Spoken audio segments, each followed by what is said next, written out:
পরীক্ষার এই শেষ মুহূর্তে কোন প্রশ্নগুলো আত্মস্থ করলে তোমাদের পরীক্ষাতে অবশ্যই কমন আসবে সেই বিষয়ে আজ আমি তোমাদেরকে বলবো এবং অবশ্যই আমি বেশ কিছু গুরুত্বপূর্ণ প্রশ্নের ট্রিক্সও বলবো।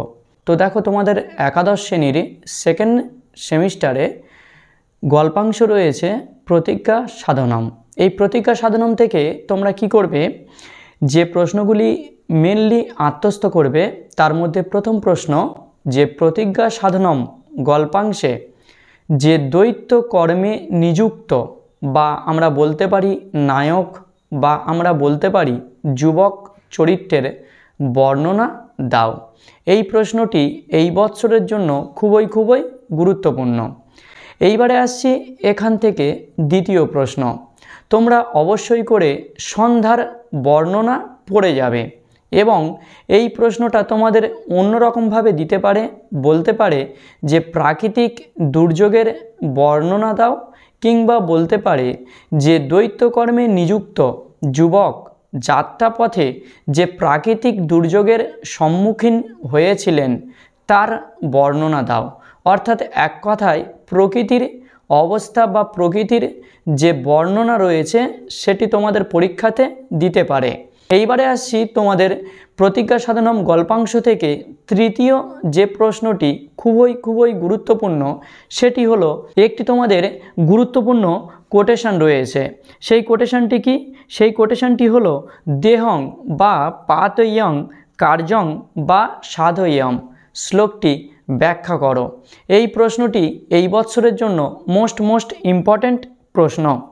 কিংবা এই প্রশ্নটা অথবা দিয়ে বলতে পারে যে প্রতিজ্ঞা সাধনম গল্পাংশে কার প্রতিজ্ঞার কথা বলা হয়েছে এবং সে কিভাবে তার প্রতিজ্ঞা সাধন করেছিলেন তা আলোচনা করো। কিংবা এই প্রশ্নটি অথবা দিয়ে বলতে পারে যে গুপ্তচরের সংলাপটি আলোচনা করো। এই তিনটি প্রশ্ন যদি তোমরা প্রতিজ্ঞা সাধনম গল্পাংশ থেকে এই শেষ মুহূর্তে আত্মস্থ করে যাও তাহলে অবশ্যই তোমাদের পরীক্ষাতে জানা আসবেই আসবে। এইবারে আসছি তোমাদের রয়েছে ঋতুচর্যা কবিতা। এই ঋতুচর্যা কবিতা থেকে কোন প্রশ্নগুলি আত্মস্থ করবে? দেখো বন্ধুরা, এখান থেকে মাত্র তোমরা একটি প্রশ্ন আত্মস্থ করো। সেই প্রশ্নটি কি? সেটি হলো ঋতুচর্যা কবিতায় যে বিভিন্ন ঋতুর বর্ণনা রয়েছে এবং সেই বিভিন্ন ঋতুতে কি খাদ্যাভ্যাস করা উচিত এবং কি অভ্যাস বর্জন করা উচিত সেই বিষয়ে তোমরা ভালোভাবে একটু আত্মস্থ করে যেও। তোমরা অবশ্যই যে কোনো প্রশ্নের উত্তর দিতে পারবে। তবে তোমাদের পরীক্ষাতে দিতে পারে, বলতে পারে যে গ্রীষ্ম ঋতু বা বলতে পারে যে তোমাদের শীত ঋতুর যে বৈশিষ্ট্য রয়েছে বা শ্লোক রয়েছে সেই শ্লোকটির ব্যাখ্যা করো। এইরকমভাবে তোমাদের পরীক্ষাতে দিতে পারে। এই ক্ষেত্রে মনে রেখো শিশির ঋতু আর শীত ঋতুটা একই। এইবারে রয়েছে তোমাদের একটি নাট্যাংশ, সেটি কি? দান বিরহ কর্ণহ। এখান থেকে তোমরা 3-4টি প্রশ্ন ভালোভাবে আত্মস্থ করো।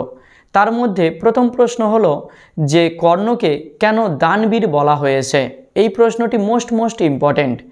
দ্বিতীয় প্রশ্ন, কর্ণের চরিত্রটি আলোচনা করো। তৃতীয় প্রশ্ন, কর্ণ এবং ইন্দ্রের মধ্যে কাকে তোমার মহত্তর বলে মনে হয় তা আলোচনা করো। এবং চতুর্থ প্রশ্ন, একটি শ্লোক রয়েছে সেই শ্লোকটি দেখে যেও। সেটি হলো ময়া কৃতার্থ খলু পাক শাসনঃ। কে এই কথা বলেছিলেন এবং বাক্যটির বা শ্লোকটির তাৎপর্য বিশ্লেষণ করো।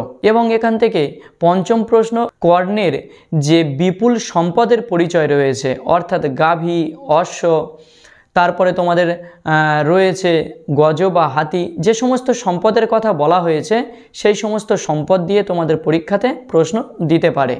এই কয়টি প্রশ্ন পড়লে আশা করা যায় যে দান বিরহ কর্ণহ থেকে তোমাদের প্রশ্ন জানা আসবেই আসবে।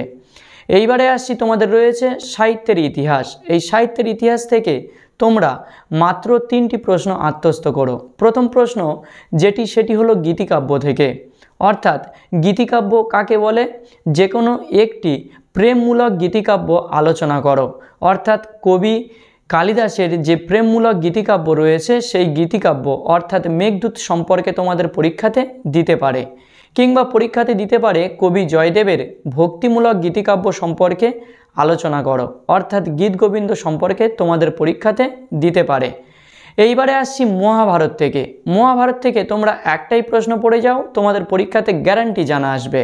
সেটি হলো কি, যে ভারতীয় সমাজ ও সাহিত্যে মহাভারতের প্রভাব আলোচনা করো।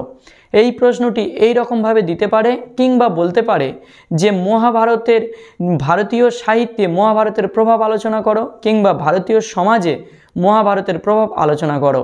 অর্থাৎ সমাজ জীবন এবং সাহিত্যে আলাদা করে তোমাদের মহাভারতের প্রভাব পরীক্ষাতে দিতে পারে। এইবারে আসছি মোস্ট ইম্পর্ট্যান্ট একটি প্রশ্ন, পরীক্ষাতে দিলেও দিতে পারে, সেটি হলো বেদ থেকে। বলতে পারে বেদাঙ্গ কয়টি, প্রত্যেকটি বেদাঙ্গ সম্পর্কে সংক্ষিপ্ত পরিচয় দাও। এই প্রশ্নটি তোমরা এক্সট্রা হিসাবে এখান থেকে করে যেও। এই কয়টি প্রশ্ন তোমরা আত্মস্থ করলে অবশ্যই তোমাদের সাহিত্যের ইতিহাস থেকে পরীক্ষাতে প্রশ্ন জানা আসবেই আসবে। তবে ভিডিও শেষ করার পূর্বে বলে রাখি, তোমাদের প্রত্যেকের পরীক্ষা স্কুলেই হবে এবং স্কুল শিক্ষক প্রশ্ন করবেন। তাই তোমাদের স্কুল শিক্ষক মহাশয় আমার দেওয়া প্রশ্নগুলো রিপিট করেছে কিনা সেগুলো অবশ্যই নজর রেখো, এবং স্কুল শিক্ষক যে প্রশ্নগুলো দিয়েছে সেই প্রশ্নগুলো আগে আত্মস্থ করার পরে আমার প্রশ্নগুলো দেখে যেও। তো বন্ধুরা, যদি ভিডিওটি ভালো লাগে অবশ্যই লাইক করে দিও, এবং চ্যানেলে নতুন হলে চ্যানেলটি সাবস্ক্রাইব করে দিও, এবং অবশ্যই তোমার পরীক্ষা কেমন হলো আমাকে কমেন্ট করে জানিও।